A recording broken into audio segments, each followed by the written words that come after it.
So, welcome back. Thanks for taking that break. So just to sort of pick up where we left off, we were talking a little bit about sort of these feelings of distrust and not acting in good faith were the words that both of you used. And that seems to be a big issue standing in the way of you two coming to some sort of agreement or even having a productive conversation in the first place. So does one of you want to talk to me a little bit about how that feeling of the other not operating in good faith came about? And each of you will have an opportunity to talk a little bit about that. So whoever wants to go first. Yeah. Can I go first? Yeah, of course. Is that okay with you? Let me. Great. I would like to preface. Let me preface this by saying that since becoming a standalone company in 2006, my company literally never had any issue on the scale. CBS. The first time, CBS, first time we ever had an issue on the scale. Never been dropped points. Never. And You're proud of that clean slate reputation. very proud of it. Which seems to be rare in this industry too. Very. So so we're one of a kind. CBS is one of a kind. We're very highly professional. Highly manipulation and that type of ethical behavior is not a part of our culture. It's not a part of our fabric at all, right? And we have always been successful. When we're negotiating, agreements with different cable companies. So, it sounds like you put a lot of effort into that too. Yeah, we sure do. But in dealing with TWC here, recently they made a letter public. They sent me the letter, right? Okay. Made it public. So this was a letter from Glenn to you? No, not from Glenn to me, but from their subscribers. Oh, okay. And they did not inform me that they were going to make this letter public. Okay. They sent the public, and the day they sent the letter to me, so they made the letter public.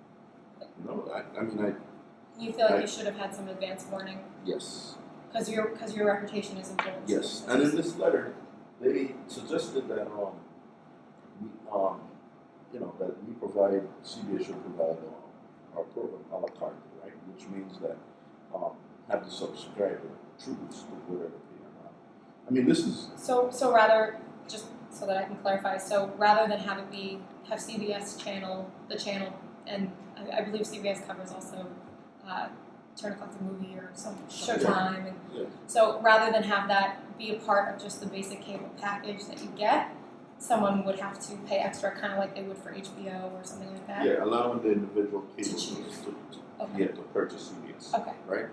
And this has, again, it's allowing the customers to decide for themselves how much value they ascribe to CBS programming, right? And is that their wording or your wording? No, this is their wording. Okay. Right? And this is, completely shocking, and it's opposite of the cable industry.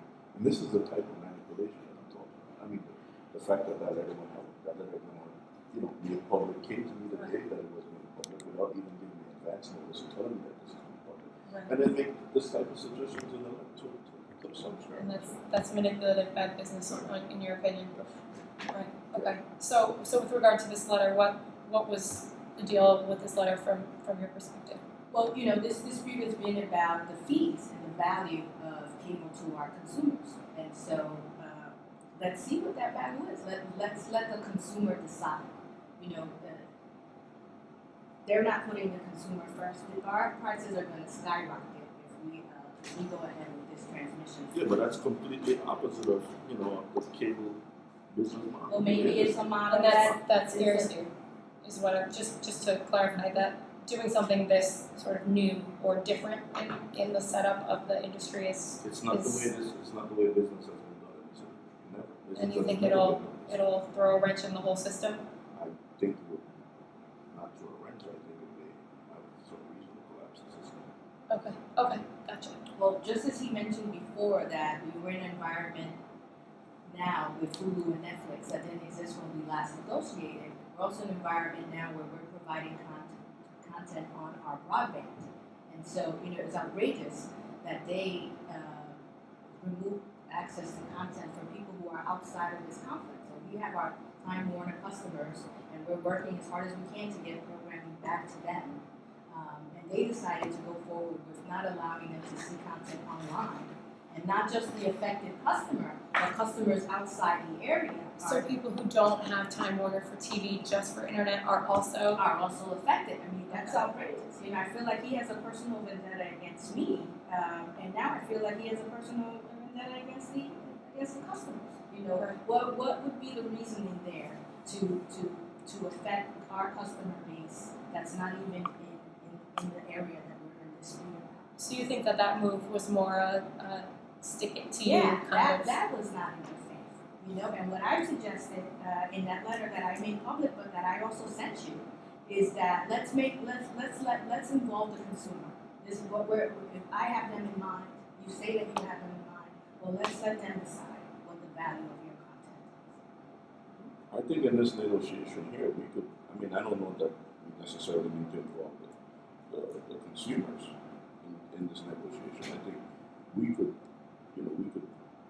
if we negotiate in good faith, I think we could positively impact the consumers without necessarily having to bring them into the negotiation. I don't think they should be brought into the negotiation. I think this negotiation should be between CBS and Time Warner Cable, not CBS, Time Warner Cable, and all consumers. Well, that's what our business is, right? Our business is a consumer, is our subscribers. Yeah, but if we Both of us are in business because of our totally consumers. I don't think that we can ignore their interests at all. And I'm not saying that we're ignoring them. I said if we negotiate in good faith, they should reap the positive benefits from that. Okay, so sorry, just to clarify a little bit and make sure I'm still with you guys.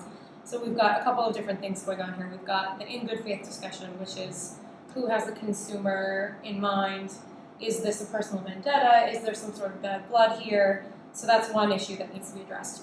There's also the issue of whether or not to involve the consumer. What's the appropriate way to go about, setting up a plan for this? Who gets say in this decision?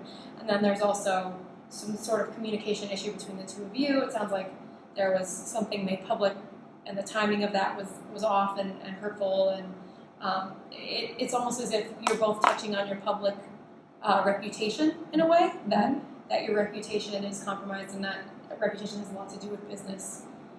From what I understand generally, I'm not sure about the TV industry specifically, but reputation is really important to both of you. Yes. Okay, so given all of these things, it seems as if this whole idea of good faith and working together and having each other's reputation in mind is really sort of getting in the way of making a plan for what to do about consumers and about this pricing and about all of that. So I was wondering if you could each talk a little bit about what you would need or what you would want moving forward in order to feel like each other is operating in good faith.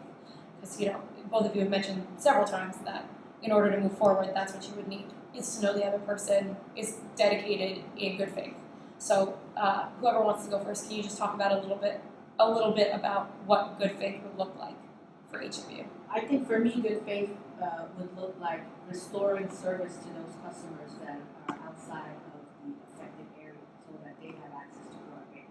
We just focus the problem on Manhattan outlets and don't have cable, the CBS programming not allowed on the cable. So focus on TV, not... This problem started over TV programming rights and the retransmission fees of such. And already our customers are missing out because of the blackout. But I don't want for the blackout on broadband to continue. For those that are part of that same area.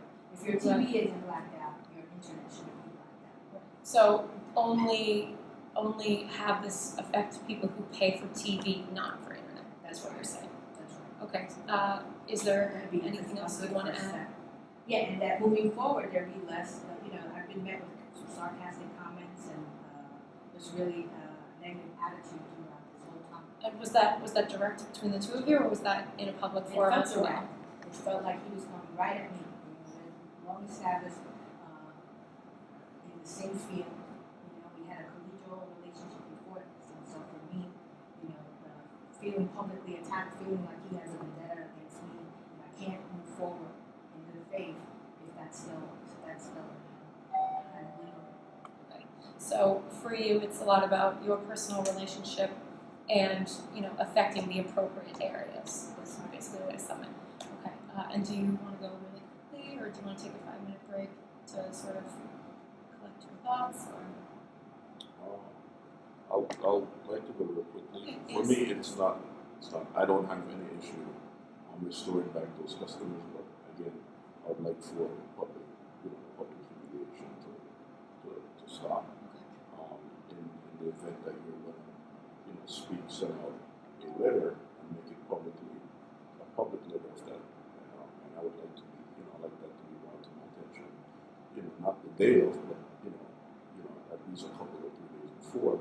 I'd like to have a say whether, such letter should be made public. So you want both sides to take each other's and their own reputation into account Yes. before acting publicly? Yes, Okay. yes. And I want to get back to where I want that too. I want to get back to where we started. Because where we started was a retransmission fee, and that's where I want us to get back to, not to where we are right now. I think we have, stepped way outside of where we supposed to be. So that's where I want us to get back to. Gotcha. And that's really cool to point out that you both have the idea of your own reputations as well as the others in mind, and that you did just agree on that, which I think is really important to highlight. So moving forward, paying attention to each other's reputation and your own personal reputation is something that you both want and will work towards. Is what I'm hearing. Yes. I'm comfortable with that. Yes.